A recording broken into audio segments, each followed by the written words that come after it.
Hi, I'm Stuart Grace Green. I'm the Director of Research and Education at IBEAM, the Institute for Biological, Energetic, and Alternative Medicine. And I'm going to talk with you a little bit today about the science behind Asyra. I'm always a little surprised when people ask me if I believe in energy, if I believe in energetic medicine. My background is in astrophysics and cosmology, and asking a physicist if they believe in energy is a little bit like asking an atmospheric scientist or a meteorologist if they believe in the wind. It's a little bit like saying I can see the rain coming down, I understand how it can cause floods and water the crops, but this wind thing is invisible. Well, of course, energy is invisible until you do something that lets you see its effects, and we're going to be talking today about how Asyra is really an instrument for in great detail visualizing the patterns of biological energy in the body.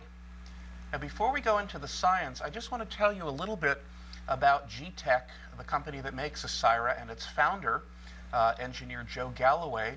And before pioneering Asyra technology and introducing it in 2002, Joe was instrumental in the design and engineering of a lot of the other systems that you may be familiar with, going back to the AccuPath 1000 in 1978, and then through an entire lineage of better and better systems, the Intero, the Profile, the Data Touch, the BioPath, the Listen system that I know a lot of people have used, and in more recent years, the BioMeridian systems, the MSA, the MSA21, and the MSA Pro. So, given that each one of these systems represents incremental improvements, deepening of knowledge and deepening of wisdom about understanding how to look at the energy systems of the body and interpret them clinically, Asyra is really a 10th generation technology, and it incorporates all kinds of innovations that make it actually the most objective, the easiest to use, the most clinically useful and accurate system that we've had the privilege to work with. So, what is energy? In its simplest sense, energy just really represents the ability of any physical system to change, to go from being one way to being some other way. And that's really all it's about. Now, energy manifests in two very different ways. First of all, energy manifests in a way we're familiar with as force, as the thing that generates movement. And the interesting thing about this, what I like to call the first octave of energy, is that it's independent of scale. It doesn't matter if we're talking about the violent explosion of a supernova in deep space, out in another galaxy somewhere, or if we're talking about the movement of a molecule across a cell membrane being pushed by a single electron from a single ATP molecule. This first octave of energy is about force and power. The second manifestation, the second octave, if you will, of how energy manifests is as information. A very tiny amount of information can be modulated, taking its intensity up and down, or taking the speed with which it vibrates, faster or slower, and this can become a very potent carrier for an extraordinary amount of information. Now, if you look at what takes place in the body, some of it is force and movement. Of course, we have metabolic processes that turn food and our nutrients into cellular energy so that we can move and talk and think and do all the things we need to do. But once you get past those layers, most of what's going on with energy in the body is happening at a much subtler scale and is involved with the modulation of the shape of energy to create regulatory patterns of information. And virtually everything in the body works by subtly modulating small but highly precise forms of energy. That's what Asyra is about. That's what we're going to be talking about. One of the things that's very useful to be able to do is to take this otherwise invisible energy and somehow bring it to our eyes. Seeing is believing, not just for our own edification, but also for the patients and clients who'd like some way of relating to this technology. So one of the things we do here at the clinic is we use different systems for visualizing the human bioenergy field.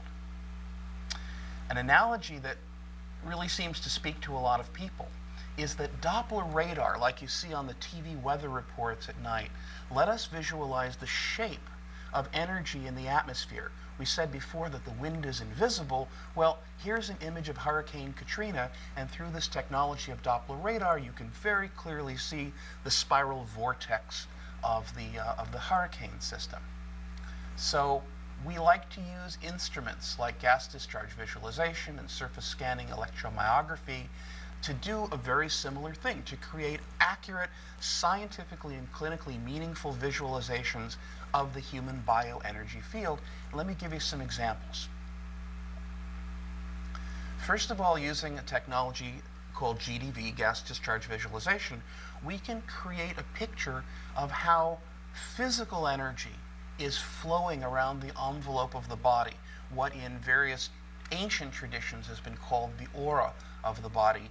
Here we're actually taking a measurement and a visualization of what this aura really is made of. And in this case, you can see that there's a huge gap around this subject's head, and they were reporting problems in their head, difficulty with concentrating, pain in the head, and so forth. And applying a purely bioenergetic therapy, a few moments later, we took the image again, and you can see that that aura has filled in completely. It's terrific to have a tool like this because people can see this and recognize that something is profoundly shifting. Even though we're not using drugs, we're not using surgery, we're changing the information flow in the body by very consciously and deliberately changing the energy patterns, the patterns of energetic movement. Here's another example. This subject reported extreme physical exhaustion after a very hard work day, feeling of pressure and pain at the top and the sides of the head, tremendous difficulty concentrating, and you can see that in the aura there are two large V-sized gaps on the sides and lower down in areas that represent the liver and the colon. There are also holes in this energy field.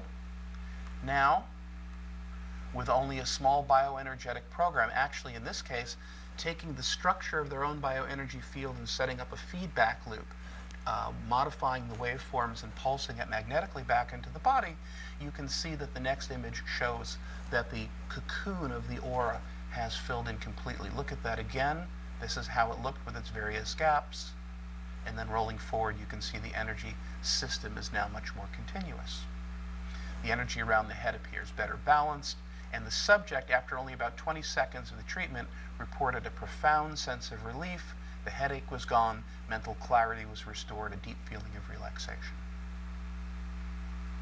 Now, whenever we talk about energy in the body, the concept of frequencies and waveforms comes up, and for a lot of people that's kind of a mysterious thing.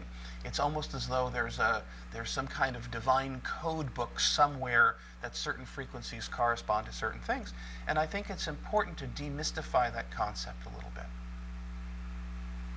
So I want you to picture what happens when we pour water onto a small sponge.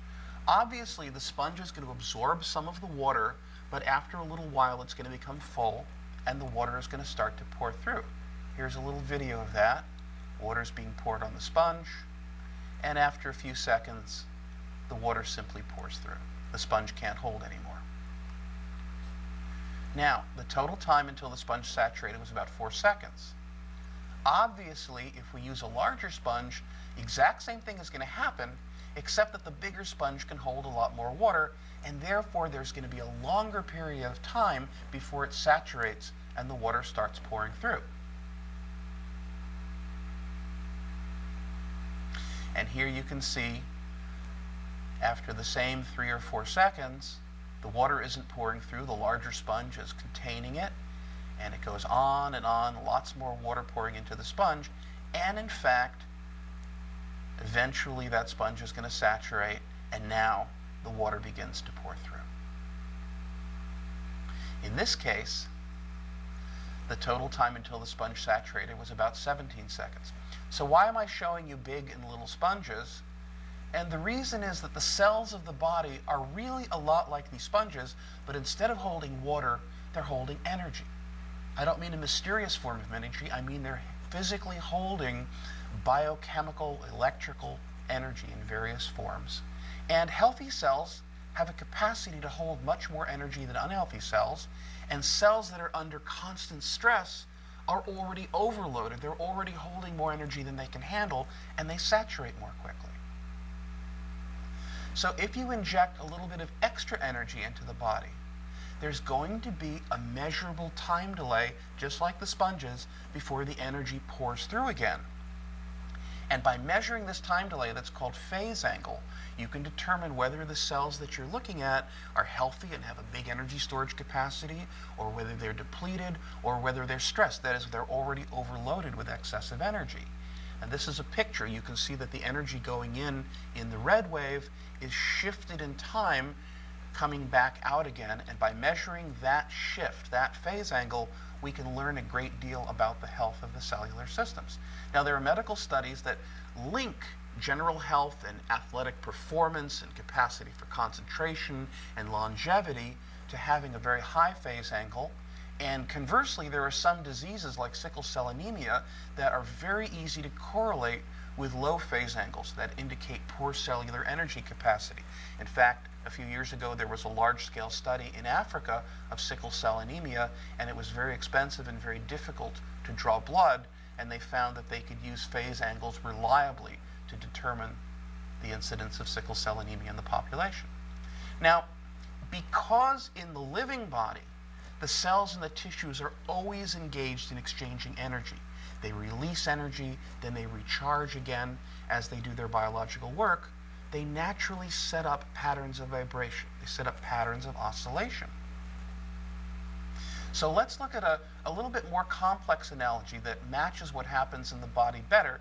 It's similar to the sponges, but it takes it one step further, because in this example, we're going to link the filling and the discharging of energy into a continuous cycle. And this is going to show us why the movement of energy in the body is naturally organized into frequencies, into different characteristic signatures of oscillation. This is a famous bamboo Chinese fountain. Sometimes these are built very large and put in gardens to scare away deer. And you can see that as the little bamboo cup fills up, it reaches a point where it can no longer hold any more water and it dumps out. Because the body is always moving energy, it's always going to set up exactly these kinds of patterns of oscillation. Now, if you have a simple oscillation, that can be characterized by a single simple frequency that's just simply vibrating in whatever the medium is. Just like we had with our fountain, there was a constant frequency of filling and dumping, and filling and dumping, and filling and dumping. But in natural systems, in complex organic things, including all living organisms, the situation is quite a bit more complex. The oscillating patterns we're interested in here have internal structure. They're not single simple frequencies, and therefore we have to use what are called waveforms to characterize them. Here's a picture of a comparatively simple waveform, but you can see that it's a lot more complex than just a simple frequency. If you had a mathematically perfect waveform, it would continuously repeat, but within each repetition, it would have various complex internal components. And there is a mathematical technique called Fourier analysis that shows that any repeating waveform can be reduced. It can be broken down to a finite mixture of simple frequencies. So in that case, here's our original waveform, and we see that it's actually made up by superimposing, by combining three simple sine waves. They add up to make the more complex waveform. So once you've done that, once you've broken down your complex waveform into some number of simple waves, you can then store that information just in a very simple numerical array, and then use simple oscillators to put the waves back together again. Just like addition and subtraction are complementary processes, this process, which is called Fourier synthesis, is the exact complement of the Fourier analysis. This is what lets devices like the Asyra store arbitrarily complex waveform information that corresponds to things going on in the body, and actually to do it quite simply and very, very accurately. So if you gather together the collection of all of the body's possible modes of oscillation, they make a kind of an archive of vibrational fingerprints. And these fingerprints can be analyzed, they can be stored, they can be compared with certain baseline values, and they can be modified at will. It gives you, in effect, a vibrational language for what's taking place in the body. And then these vibrational signatures can even be imprinted onto some kind of physical carrier medium. We can turn them, in effect, into a homeopathic remedy that can then alter and correct and modify the vibrational patterns that are taking place inside the body. The Asyra device, in fact, imprints information from the session in exactly this way. So what is the role of resonance? What do we mean by resonance? And in fact, if you look at the name Asyra, the ASY part comes from the same root as the word asylum, which means a place of healing, a place of retreat and regeneration.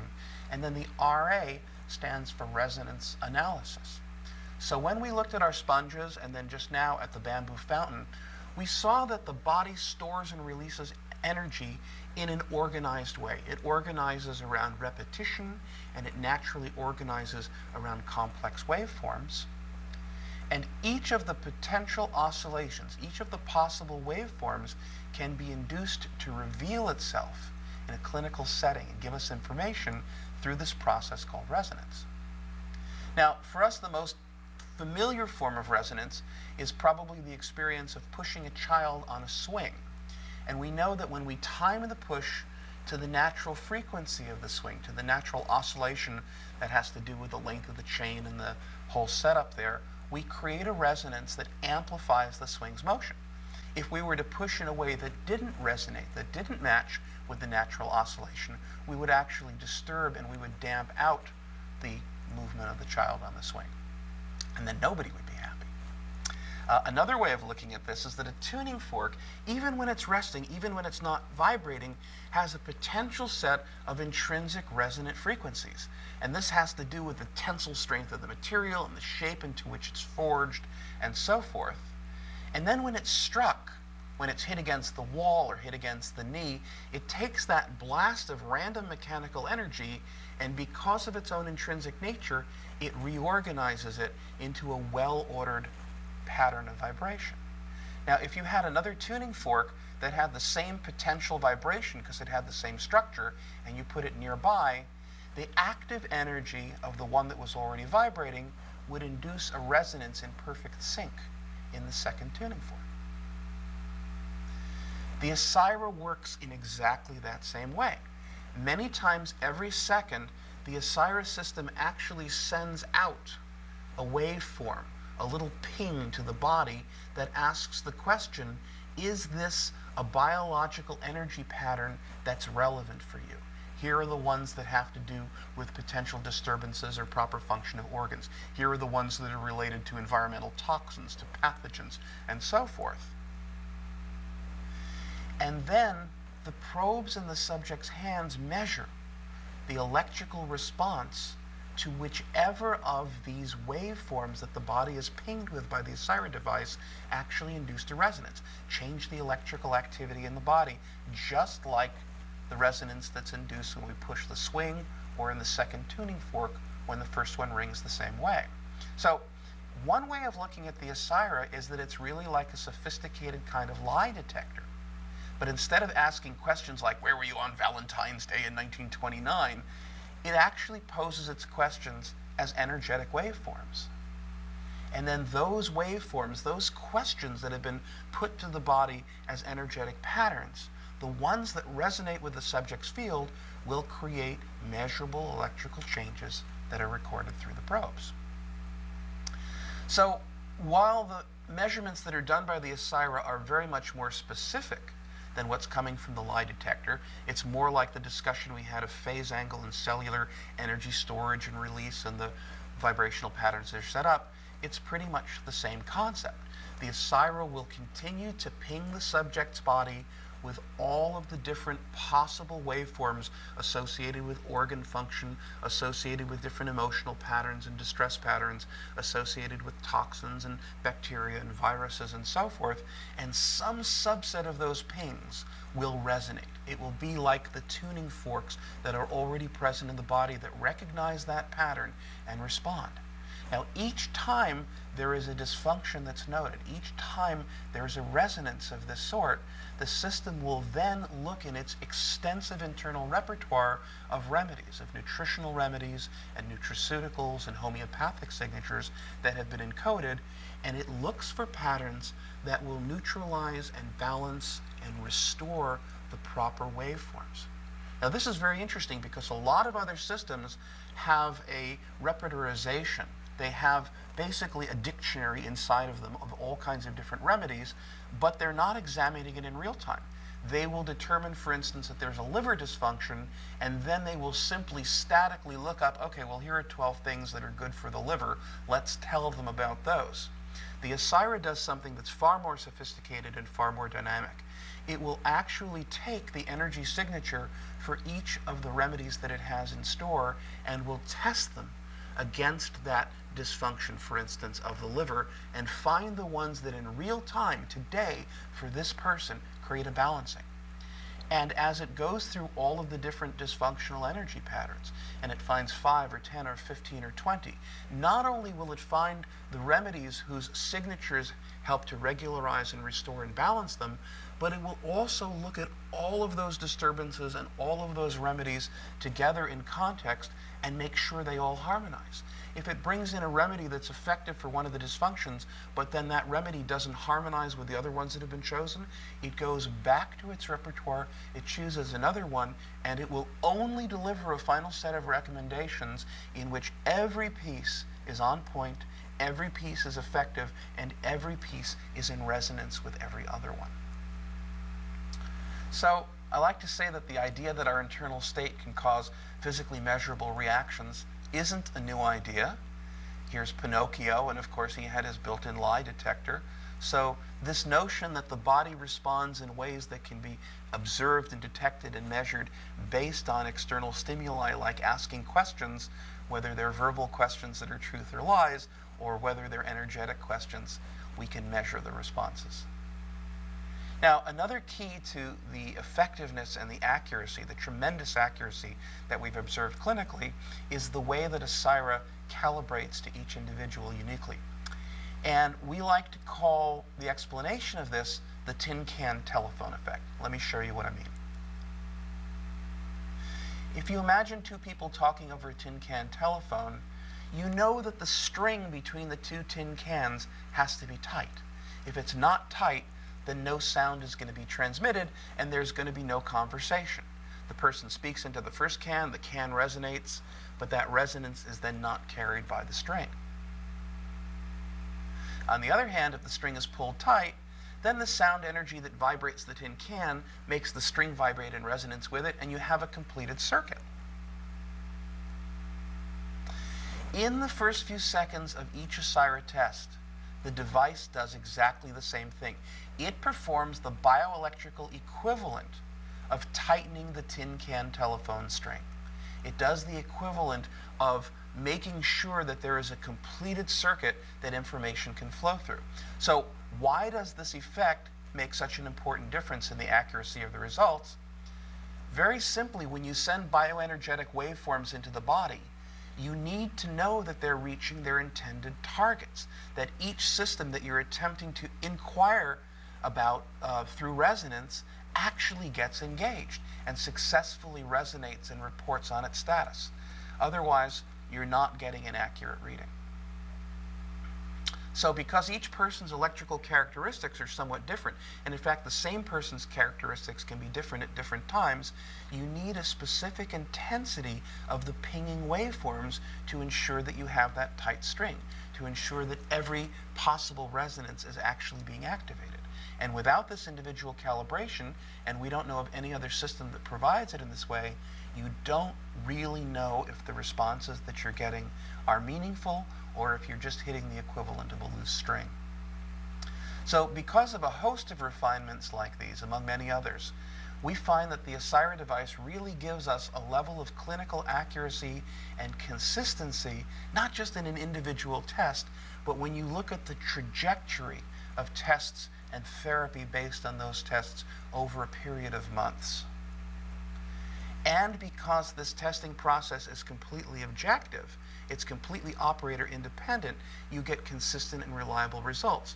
It doesn't matter if you have a PhD in biochemistry, or you're a cardiothoracic surgeon, or if you're a bright kindergartner who's been trained to push the right buttons and have the person hold the probes. There's absolutely no influence from the operator whatsoever. So for these and lots of other reasons, we love the Asyra in the clinic. We love the science on which it's based and the refinements that have brought it into this 10th generation status. And in the lectures that Dr. Kessler and I do, we go much more deeply, not only onto all of these issues for the Asyra, but into the incredible science behind the way that bioenergetics function in the body. So we hope we'll see you at a seminar soon. Thanks.